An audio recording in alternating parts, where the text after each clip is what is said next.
साडी सुरू नाही तर कुठं शासनाचंच काहीतरी काड्या घातलेल्या आहेत, कुंकड ते झालेले, तुम्ही त्या पिना खोसू खोसू ठेवलेल्या आहेत. ते 10% तेच प्रोग्राम. तुम्ही महामंडळाचा विषय काढला, त्या महामंडळात जर चांगलं बघितलं तर गोरगरिबांपर्यंत ते महामंडळ कामालाच येत नाही. इतक्या अटी शर्ती घालून ठेवल्या तुम्ही त्याच्यात मरणाच्या. पुढं तुमच्या खात्यावर पैसेच आहेत का ते स्टेटमेंटच दाखवा मग तुम्हाला देऊ. त्याच्या खात्यावर पैसे येतात, तुमचं कर्ज घ्यायची काय गरज आहे ना आम्हाला. नवीन उद्योजक पोरं बनवायला तुम्ही निघालात गोरगरीब मराठ्यांची, तर त्याला अटी शर्ती कमी करून धडक दिलं पाहिजे. कर्ज बँकेला टार्गेट दिलं पाहिजे. आता बँकेमध्ये चक्रा घालून घालून पोरांनी फायली फेकून दिल्या त्या महामंडळाच्या, अण्णासाहेब पाटील विकास महामंडळाचे. तुम्हाला किती पोरं दाखवू मी. सोयीनुसार वसुल्यानुसार तुमच्या होत असत्या, पण जे खरे नव उद्योजक पोरं व्हायला पाहिजेत, व्यवसाय व्हायला पाहिजे, त्यांना कुठं काय त्याचा लाभ मिळाला. पोरं कदरून कदरून कर्ज बाजारी झाले. तुला कित्येक बी दाखवून मी तुम्हाला काय दिलं. समज घातलेला नाही. याचा अर्थ असा नाही की मी त्यांना विरोध करतोय फडणवीस साहेबाच्या शब्दाला, याचा अर्थ असा नाही. पण जे खरं आहे ते आहे. समाज एवढा येडा नाही. बळच येडं समाजाला बनविलं तर नाही. आता उघडे आता की तुम्ही सगळ्या सोयरीची अधिसूचना काढली, तिला 5 महिने उलटून गेले. दुसरं केसेस आम्हीच मार खाल्ला, आमच्याच पोरावर केसेस झाल्या आंतरवालीतल्या.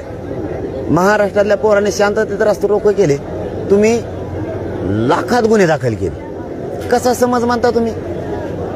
समाज कसा म्हणू शकतात फडणवीस साहेब तुम्ही. जे सत्य आहे ते समाजानं बघितलं, समाजानं ते मान्य केलं. समाज असा मोगम कोणालाही नाही करत. आणि आजच नाही बोलत मी, हे पहिल्यापासून बोलतो. महायुतीने आमचे हाल केलेत हे, आणि महाविकास आघाडी का तुपाचे डबे नाही दिलेले आम्हाला, हे आज नाही बोलत. आम्ही पहिल्यापासून बोलतोय. त्यांनी मरणाचं वाटोळं केलेलं आमचं आम्हाला माहिती आहे ना. पण तुम्ही ताजं केले. तुम्ही आत्ता मुस्काळ फोड आहे आमचं, त्याने जरा जुनं फोड होत. पण तुम्ही जे सांगताय, पण त्यांचा दावा असा आहे की जे नॅरेटिव्ह तयार केलं विरोधकांनी. काय तयार केलं. नॅरेटिव्ह म्हणजे समज विचार समाजामध्ये तयार नाही केला बाबा, गैरसमज नाही केला. मी म्हणतो आणखी ना फडणवीस साहेब तुम्ही भ्रमात नका राहू. मी एक साधं पोरग आहे. मी कोणत्या पक्षाचा नाही. मी भाजप नाही, राष्ट्रवादी नाही, काँग्रेस नाही, राष्ट्रवादी नाही, काहीच नाही. तुम्ही आणखीन तरी गैरसमज काढा तुमचा. तुम्ही असंच भ्रमात राहता, पुन्हा पुढचं टंबळ वाजून घेता. मला हे सरळ बोलायचं मग तुम्हाला नाही पटत ते बोललेलं. गैरसमज केलेलं नाही, जे घडलेलं आहे ते तुम्हीच मान्य करा की ह्या गोष्टी झाल्या. 10% दिलं, पण ते कोर्टात आणखीन त्या पोराचे हाल आहेत. याच्याबरोबर ज्या पोरांनी ECBC मधून फॉर्म भरले, ज्या पोरांनी EWS मधून फॉर्म भरले, त्या पोरांना कुणबी प्रमाणपत्र निघालेत म्हणजे OBC आरक्षणाचे, त्या पोरांना इकडे येण्याचा रस्ता मोकळा करून द्या. ती नाराजी दूर होईल समाजाच्या पोरांची. महामंडळाच्या अटी शर्ती कमी करा, ते होईल. तुम्ही केसेस मागे घ्या, सगळ्या स्वारीची अंमलबजावणी करा. मराठा आणि कुणबी एकच कायदा पारित करण्यासाठी तुम्हाला आधार पाहिजे होता, 57 लाख म्हणून तुमच्याकडे मिळाला. कशाला मराठी अंगावर घेता उगाच. मी रोज सांगतोय 10 महिन्यापासून, आज नाही.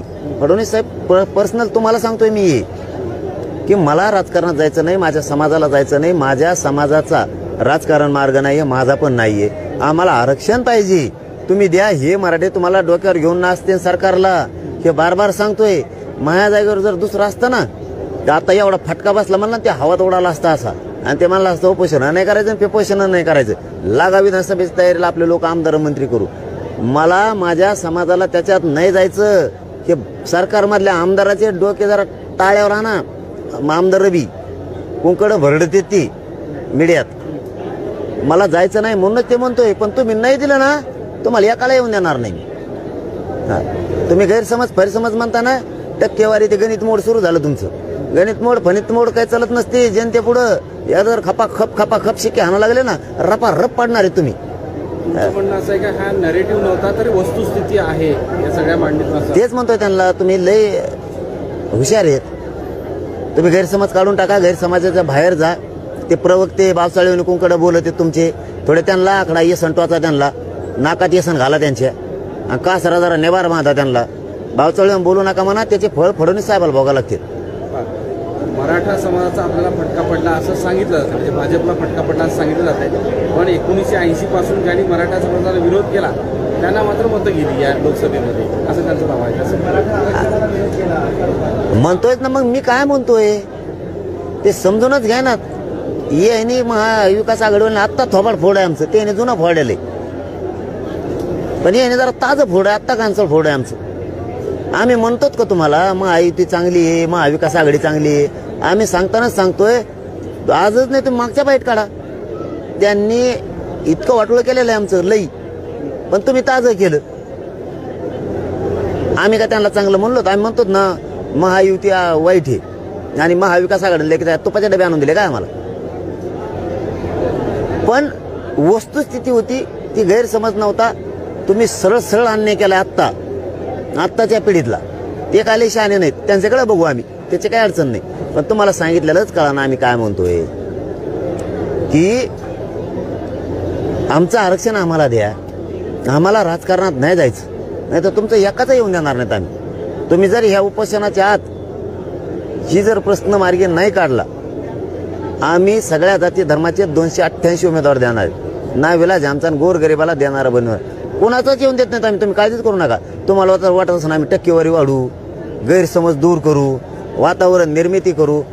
किती वातावरण निर्मिती करा, तुमची 150 किलोमीटर जरी रॅली झाली तरी रपारप पाडणार तुम्हाला, कोणाची बी. आमचं आरक्षण आधी द्या, झेंडे फाडका नाही तर चिरकुटा फाडका. आमचं जर नाही दिलं तर गैरसमाजातून बाहेर निघा. मी असंही म्हणाले की हा नॅरेटिव्ह फार काळ टिकणार नाही. टिकणार आहे, अरे टिकणार आहे. मराठी येडे नाहीत. तुम्ही दोघांनी कार्यक्रम लावलेला आमचा, आम्हाला चांगलं माहिती आहे आमचं आरक्षण कोणी कोणी घातलं, आताच आलेलं कोण घालायला लागलं, आमच्यावर केसेस कोण करायला लागलं, आमच्या आई बहिणीचे डोके कोण फोडायला लागलं, हे आम्हाला चांगलं कळतं. आणि आमच्या गोरगरिबाचे मतं घेतल्यावर कोण बदलतं त्याच्यावर आमचं बारीक देणे. गोरगरिबाचे मतं घेतल्यावर एकदा वेळ निघून गेल्यावर कोण कोण काय बोलतं मीडियात, पेपरला काय छापून येतं याच्यावर बी देणे आमचं. तुम्हाला बी उमेदवार नंतर उभा करायचे, ध्यानात राहू द्या म्हणा. ते बी सुरू नको, बाचोळ्यान बोलत जाऊ नको म्हणा, वयानुसार बोलत जावा.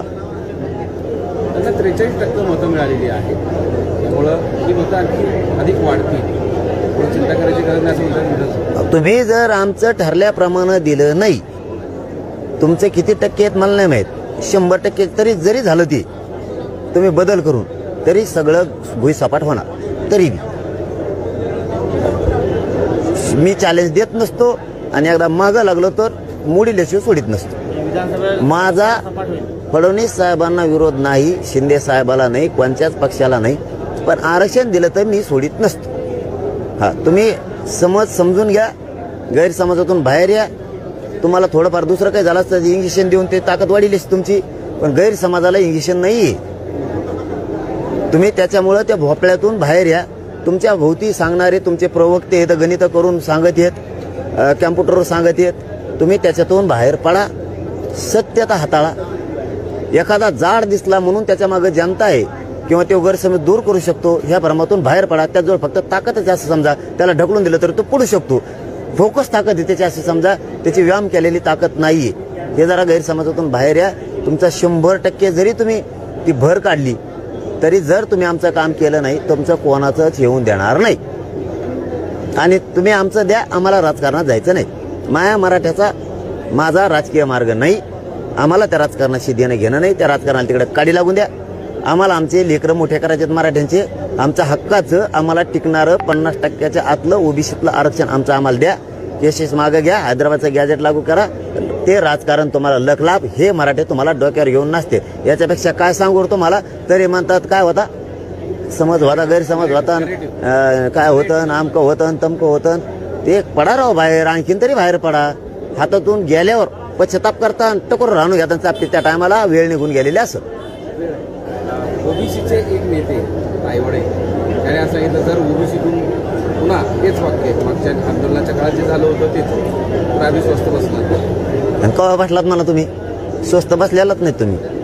आम्ही ओबीसी मराठा गावखेड्यातले एक आहेत. जाऊ दे, पण मी त्यांना कधी विरोधक मानले नाही. त्यामुळे त्यांच्या आजपर्यंत मी कधीच प्रश्नाला उत्तर दिलेलं नाही, कारण त्यांना आम्ही विरोधक मानलेलंच आणि मानत पण नाही. कारण शेवटी आम्ही गावखेड्यातले मराठा आणि ओबीसी एक आहेत म्हणून त्यांना उत्तर देत नाहीत. त्याचा अर्थ काय वेगळा नाही काही.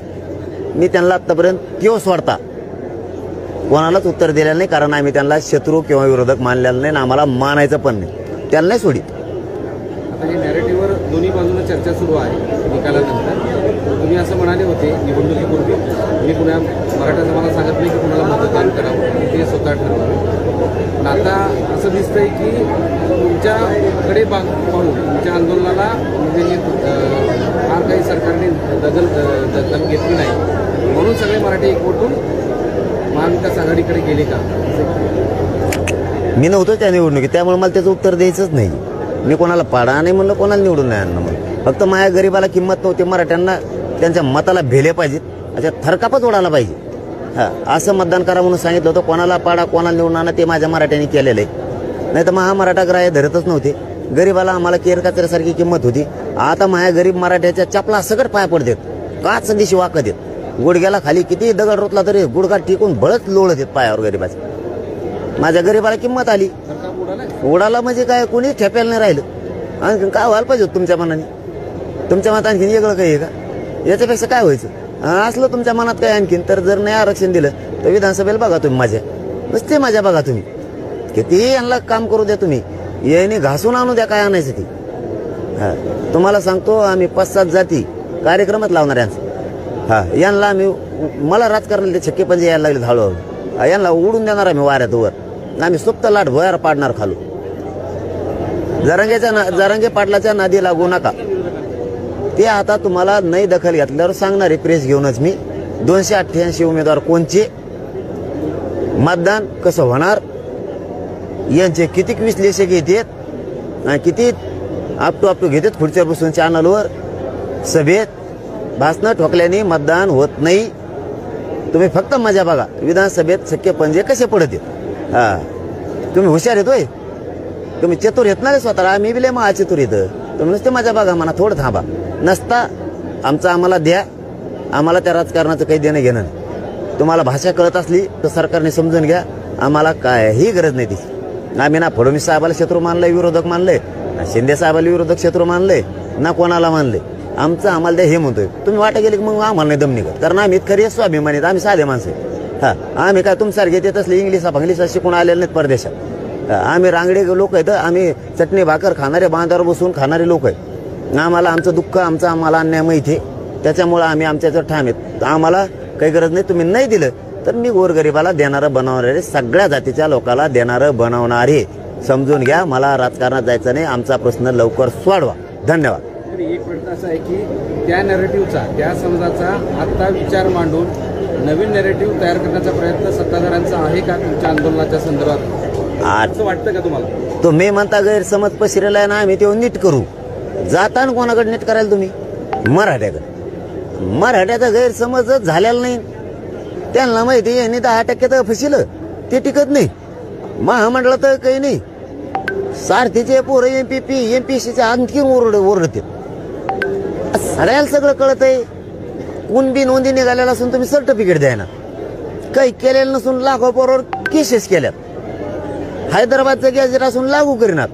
तुम्ही मराठ्याला जाऊन सांगणार काय? मी घराघरात मराठ्याला सांगितलेलं. तुम्हाला गेलं की ते म्हणणार आहेत 50% ओबीसीतलं टिकणार आरक्षण दी. काय गैरसमज काढणार आहे तो ढेकळाचा? कोणचा गैरसमज काढितो, कोणाला पाठवतो? गैरसमज कसा निघण?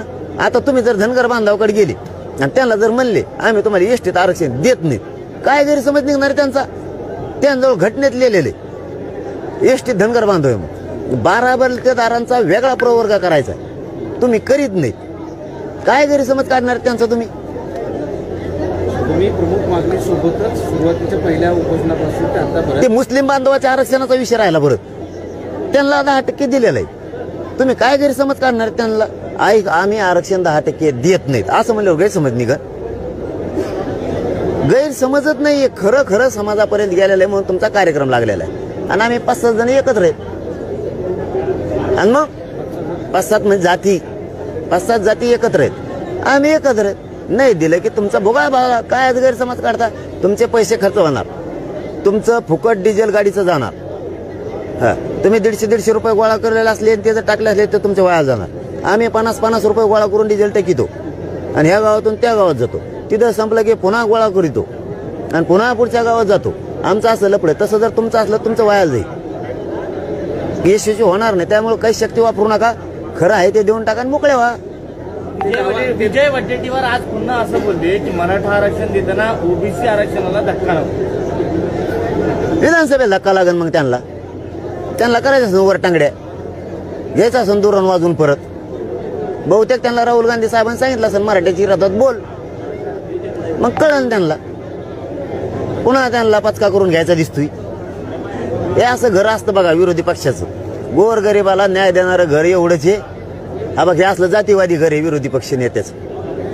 हेच एक घर असं आहे विरोधी पक्ष नेत्याचं की सगळ्या जनतेला न्याय देणारं घर म्हणजे विरोधी पक्ष. आणि तेच असं एका जातीच्या विरोधात बोलून द्वेष पसरायला लागलं. गेले असं आता वेळ त्यांची लोकसभेला विधानसभेला येईन मराठ्याच्या दारात द्यायची. सत्ताधारी पण अंगावर घेत आहे, विरोधी अंगावर घेत आहे, म्हणजे सगळेच अंगावर घेत आहे तुम्ही एकाच वेळी. मग चुकल्यावर काय करू? त्यांनी चुका केल्यावर मी काय करू? मी काय चूक करतो? माझ्या जातीला बोलायला सहन करू का? सहन करू का? माझ्या जातीवर अन्याय करून घेऊ का? विरोधक असे बोलायला लागलो अंगावर नको घेऊ तर काय करू बा? मग काय चूक आहे? जर आता विरोधी पक्ष नेता मत असून ओबीसी देणार नाही, मी जे बोलतो तेच मराठा बोलणार आहे. मी काय चूक बोलतोय?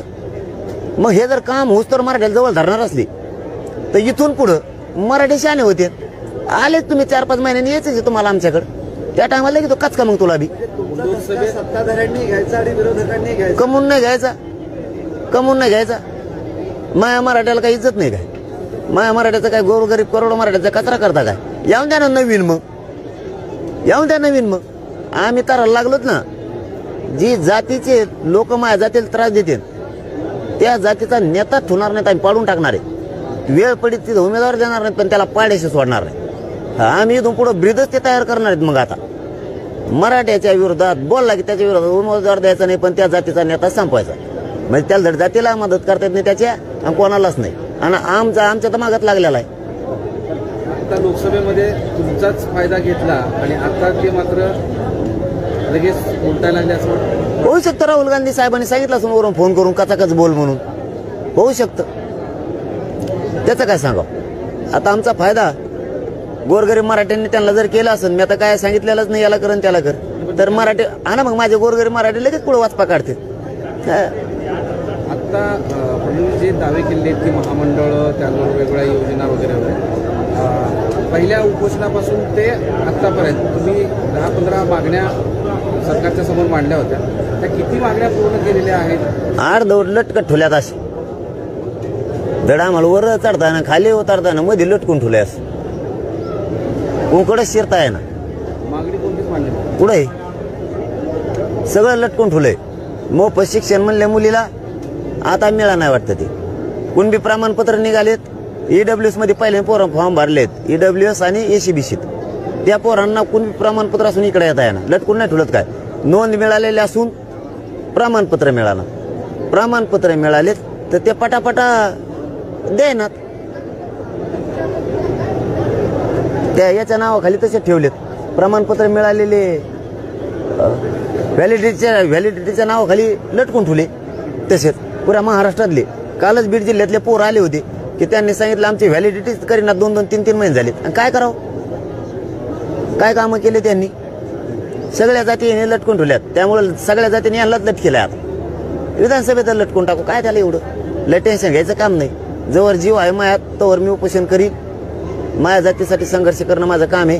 गोरगरिबाला न्याय देणं काम आहे. काही जण नवीन माहिती मिळाली लय भाषणं ठोकायला लागले जणून. आता लय पिलावळती लय भाषणं ठोकायला लागली मराठ्याच्या विरोधात सध्या. याव करेंगेन त्याव करेंगेन.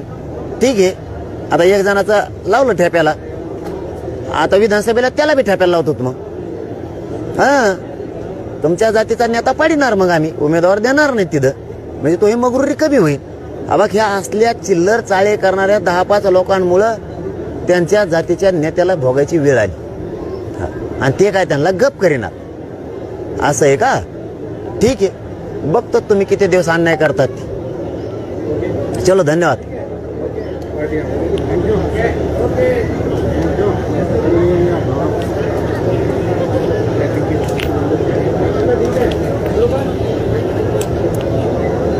कोणचं आहे?